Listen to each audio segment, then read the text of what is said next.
নমস্কার, দেব বার্তা থেকে বলছি দেবমাল্য ভট্টাচার্য। দেব বার্তার আরেকটি বাস্তবমূলক স্বতন্ত্র স্বাধীন আলোচনার অনুষ্ঠানে আপনাদেরকে সবাইকে জানাই স্বাগত।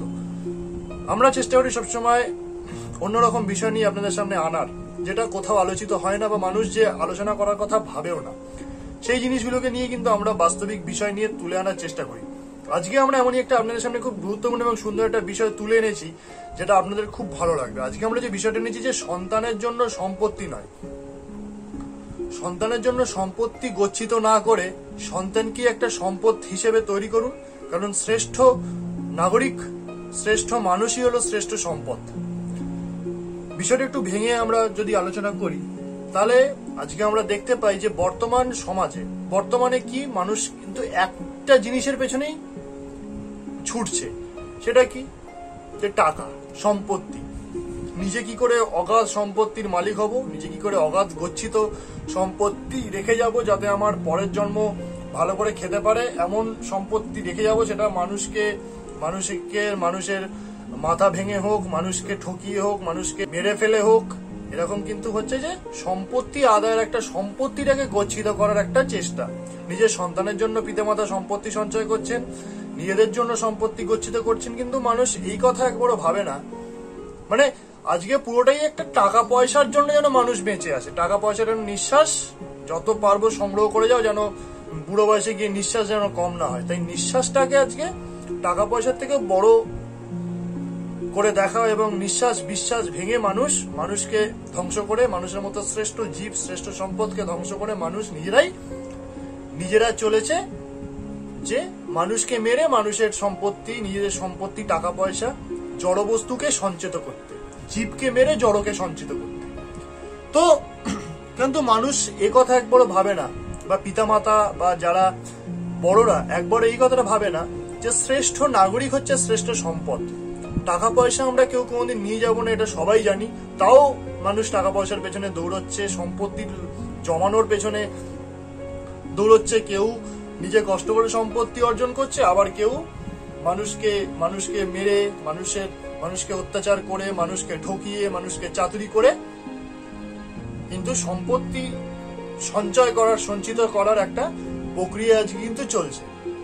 তো মানুষ কখনো এইটা ভাবে না যে মানুষ তো নিজেরই একটা শ্রেষ্ঠ জীব, মানুষ হচ্ছে শ্রেষ্ঠ জীব, পৃথিবীর সকল জীবের থেকে মানুষ হচ্ছে সর্ব উৎকৃষ্টতম জীব, কিন্তু তাদের আচার আচরণ কিন্তু সর্বনিকৃষ্ট। মানুষের এরকম ভাবে ভাবনা চিন্তাটা করা উচিত যে আমরা যদি একটা মানুষ যে যোগ্য উৎকৃষ্ট মানের একটা জীব, যদি নিজেকে আরো উৎকৃষ্ট করি সামাজিকভাবে, বিভিন্ন সামাজিক পারিবেশিক বিভিন্ন ভাবে যদি আমরা নিজেদেরকে সর্ব উৎকৃষ্ট করি, শিক্ষিত করি, নিজেদের প্রতিভা সত্তাগুলো, আমাদের কিন্তু প্রত্যেকটা মানুষের মধ্যে আমরা জানি যে একটা নির্দিষ্ট প্রতিভা আছে, প্রত্যেকটা মানুষ একটা নির্দিষ্ট সত্তার অধিকারী। এই প্রতিভা, প্রত্যেকটা মানুষের ব্যক্তি স্বাধীনতা, ব্যক্তি স্বাতন্ত্র্যতা, এগুলোই কিন্তু প্রত্যেকটা মানুষের এক একটা সম্পদ। একটা মানুষের সম্পদ এরকম ভাবে বিচার হওয়া উচিত নয় যে কার ব্যাংকে কত ব্যালেন্স আছে, বা কে কত কোটি টাকা, কে কত কোটি কোটি টাকার সম্পত্তির অধিকারী, কার কাছে কতটা সত্তা আছে, প্রতিভা সত্তা আছে, এবং সে সেই সত্তাটাকে সমাজের কিভাবে কাজে লাগাচ্ছে, সেটা আদৌ সমাজের কোনো ভালো কাজে লাগছে কিনা, এবং তার এই প্রতিভা সত্তা কিভাবে সমাজকে আরো এগিয়ে নিয়ে যাবে, ত্বরান্বিত করবে, এগুলো কিন্তু মাথায় রেখেই সম্পদের বিচার হওয়া উচিত। কিন্তু মানুষই হচ্ছে শ্রেষ্ঠ সম্পদ, যোগ্য নাগরিক। কোনো দেশে যদি যোগ্য নাগরিক তৈরি হয়, কোনো দেশে যদি যোগ্য মানুষ তৈরি হয়, সেটাই কিন্তু দেশের শ্রেষ্ঠ সম্পদ। সেই দেশের শ্রেষ্ঠ সম্পদ কিন্তু টাকা পয়সা, সোনা দানা নয়। অর্থনৈতিকভাবে দেখতে গেলে কিন্তু সেটা দেশের সম্পদ, কিন্তু সামাজিক সম্পদ কিন্তু মানুষের প্রতিভা এবং মানুষের ব্যবহার এবং মানুষের শিক্ষা দীক্ষা, মানুষের আচার আচরণ, এবং সে তার প্রতিভা সত্তা গুণগুলোকে কিভাবে সমাজের কাজে লাগাচ্ছে। অনেক মানুষ থেকে আমাদের পৃথিবীতে এত মানুষ বেঁচে আছে, কেউ সারা জীবন পৃথিবী থেকে শুধুমাত্র জিনিস ভোগ করেই গেল, আবার কেউ আছেন যারা কিন্তু পৃথিবীকে এত সুন্দর কিছু দিয়ে যাচ্ছেন, যেমন বিভিন্ন সুরকার, শিল্পী, প্রত্যেকটা মানুষ। তারা না থাকলে আজকে আমরা দেশ স্বাধীন হতো না। যে বিপ্লবী, তারাই তো একটা সম্পদ। তো তারা শ্রেষ্ঠ নাগরিক, তারাই আমাদের দেশের শ্রেষ্ঠ সম্পদ। আমাদের দেশে কিন্তু ওই টাকা পয়সা দিয়ে আমরা স্বাধীনতা পাইনি, দেশে কিন্তু আমরা স্বাধীনতা পাইনি টাকা পয়সা দিয়ে। যে কতটা কোটি টাকার সম্পত্তি আমরা ভারতীয়রা, কত কোটি টাকার সম্পত্তি আমরা বেচে দিয়ে বা টাকার বিনিময়ে কিন্তু আমরা স্বাধীনতা পাইনি। শ্রেষ্ঠ মানুষের লড়াই, মানুষের সেই মনের জোর, গায়ের জোর, মানুষের স্বাধীন চেতনা, কুসংস্কার থেকে মানুষকে বেরিয়ে চেতনাগ্রস্ত মানুষ যখন প্রশ্ন করতে শিখেছে, মানুষ যখন প্রতিবাদ করতে শিখেছে, তখনই কিন্তু দেশ স্বাধীন হয়েছে। তাই মানুষের প্রতিভা, মানুষের সত্তা, মানুষের যে পৃথক পৃথক, মানুষের যে পৃথক পৃথক সত্তা, যে গুণাবলী কিন্তু মানুষের শ্রেষ্ঠ সম্পদ। তাই পিতামাতারা এমন ভাবে ছেলে মেয়েদেরকে তৈরি করছেন না কেন, তারা কিন্তু একবার এইভাবে ভেবে দেখেন না যে আমি সম্পত্তি জমাচ্ছি, ঠিক আছে, আমি আমার ছেলেমেয়ের জন্য সম্পত্তি গচ্ছিত করছি, আমার জন্য সম্পত্তি গচ্ছিত করছি, ঠিক আছে, কিন্তু আমার সন্তানটাকে যদি একটা শ্রেষ্ঠ সম্পদে রূপান্তরিত করা যায়, আমার মানব সম্পদ, যেটাকে হিউম্যান রিসোর্স, মানব সম্পদ, মানুষটাকে যদি একটা সম্পদে রূপান্তরিত করা যায়, তাহলে মানুষটাই তো শ্রেষ্ঠ সম্পদ। মানুষই যদি সমাজে না থাকে, তাহলে টাকা পয়সার এত গুরুত্ব কোথায়? এত কিছু তো মানুষ বেঁচে আছে, তার জন্যই তো সম্পদ আছে, টাকা পয়সা, জড় সম্পদগুলো। কিন্তু একটা জীবকে যদি সম্পদ করা যায়, তার যে বৈশিষ্ট্যগুলো, তার যে প্রতিভাগুলো, সেটাকে যদি যথাযথভাবে বিকশিত করে সঠিক জায়গায় প্রয়োগ করে যদি সঠিক জায়গায় কাজে লাগে, দেশের এবং দশের সেবা হয়, সেটাই তো প্রকৃত সম্পদ। প্রত্যেকটা মানুষ মানুষের সেবা করবে, প্রত্যেকটা মানুষের মধ্যে দয়া, ক্ষমা, ভালোবাসা, প্রেম, প্রীতি, ধৈর্য, মানুষের জন্য মানুষের মূল্যবোধ, চেতনা, সামাজিকতা,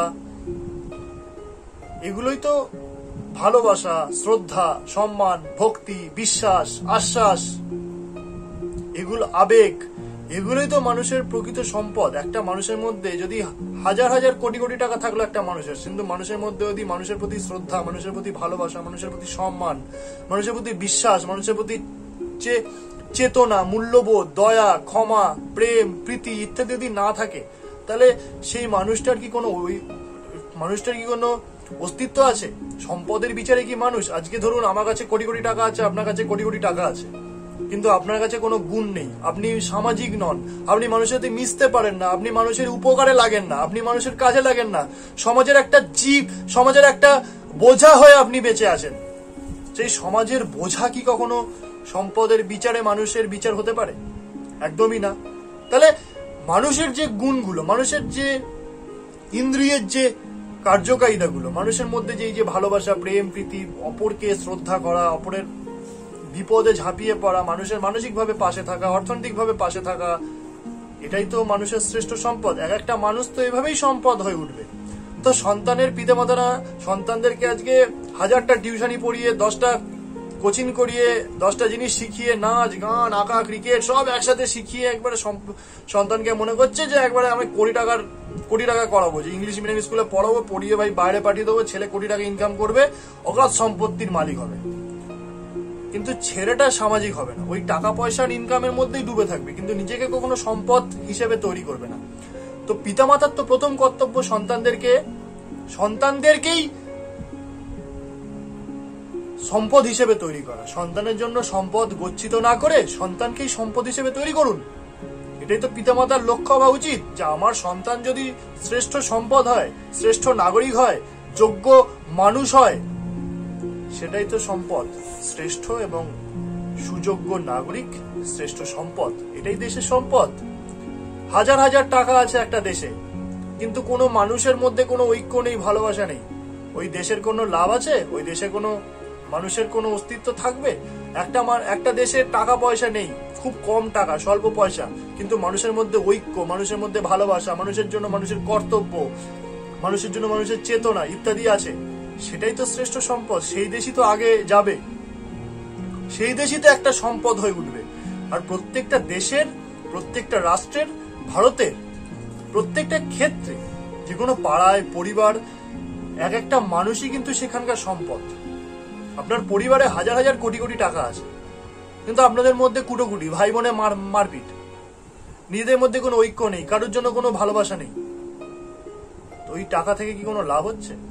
যদি স্বল্প টাকা থাকলো, ভাই বোনের মধ্যে ঐক্য থাকলো, আমরা দেখতে পাই যে একান্নবর্তী পরিবারগুলো টাকার জন্য ওই মানে ভেঙে যাচ্ছে। একান্নবর্তী পরিবার যে সেপারেট হয়ে যাচ্ছে, সব নিজেরা বিয়ে করে আলাদা হয়ে যাচ্ছে, ও মাকে বৃদ্ধাশ্রমে পাঠিয়ে দিচ্ছে। আর পিতামাতার থেকে বড় শ্রেষ্ঠ সম্পদ আর কি হতে পারে? আমরা কি দেখছি? উল্টোটা দেখছি। আমরা দেখছি যে মা বাবাকেই লালন পালন করলো, সেই মা বাবার সম্পত্তির জন্য যে থালায় খেলো সেই থালাতেই ফুটো করে চলে গিয়ে সেই সম্পত্তি নিজের হাওয়ালে করে বাবা মার কষ্টার্জিত সম্পদ, গচ্ছিত করা সম্পদ কি হচ্ছে, বাবা মাকে খুনের হুমকি দিয়ে, বাবা মাকে বৃদ্ধাশ্রমে পাঠিয়ে দিয়ে অত্যাচার করে নিজের নামে করে নিচ্ছে। আমরা কিছুদিন আগে আপনাদেরকে দেখিয়েছি। তো এই তো হচ্ছে, পিতামাতার সম্পদ জমাতে গিয়ে নিজেরাই বলি হয়ে যাচ্ছেন, নিজেরাই নিয়ে শিকার হয়ে যাচ্ছেন। ভাবছেন যে ছেলেমেয়ের জন্য গুছিয়ে রাখছি, ছেলেমেয়ের জন্য গুছিয়ে দিচ্ছি, ছেলেমেয়ের যাতে ভবিষ্যতে কোনো অসুবিধা না হয়, তাদের পরবর্তী প্রজন্মের যাতে কোনো অসুবিধা না হয়, আপনি এই চিন্তা করে টাকা পয়সা রাখছেন। আর এটাই আপনার জীবনের সব থেকে বড় ভুল হয়ে যাচ্ছে, যে আপনি নিজের পাতা ফাঁদে নিজেরাই পড়ে যাচ্ছেন, ভালো করতে গিয়ে খারাপ হয়ে যাচ্ছেন। এই সম্পত্তি আপনার মৃত্যুর কারণ হয়ে যাচ্ছে, আপনার অত্যাচারের কারণ হয়ে যাচ্ছে। তো যদি সম্পত্তি না রেখে যদি সন্তানদেরকে যদি আপনি সম্পত্তি হিসেবে তৈরি করতেন, তাহলে তারা নিজেরা আপনার ওপর নির্ভরশীল হতো না, যে বাবা মায়ের সম্পত্তি ঝেড়ে খাবো, বাবা মার সম্পত্তি লুটোপুটি করে খাবো, ভাই বোনের লুটোপুটি করবো, এই ভাবনাটা মাথায় আসতো না। তারা নিজেরা করতে পারতো। এই সন্তানের জন্য সম্পত্তি গচ্ছিত করতে গিয়ে আপনার সন্তানদেরকে কিন্তু, নবপ্রজন্মকে, পরবর্তী নাগরিকদেরকে প্রতিবন্ধীতে রূপান্তরিত করছেন, প্রতিবন্ধীতে ল্যাংড়া খোঁড়া করছেন, মানসিকভাবে ল্যাংড়া খোঁড়া করে দিচ্ছেন। তাদের মধ্যে নিজের কিছু কাজ করার কোনো যোগ্যতা আর থাকছে না। এই তো চলছে। তাহলে আমাদের চিন্তা এটাই থাকবে যে আমরা ছেলেমেয়েদের জন্য সম্পদ গচ্ছিত না করে সন্তানদেরকে একটা সম্পদ তৈরি করবো, শ্রেষ্ঠ নাগরিক তৈরি করবো। পরবর্তী ক্ষেত্রে আবারও ফিরে আসছি অন্য কোনো বিষয় নিয়ে আলোচনা করার জন্য। ততক্ষণের জন্য ভালো থাকুন, সুস্থ থাকুন, সতর্ক থাকুন, নজর রাখুন দেব বার্তা। ধন্যবাদ।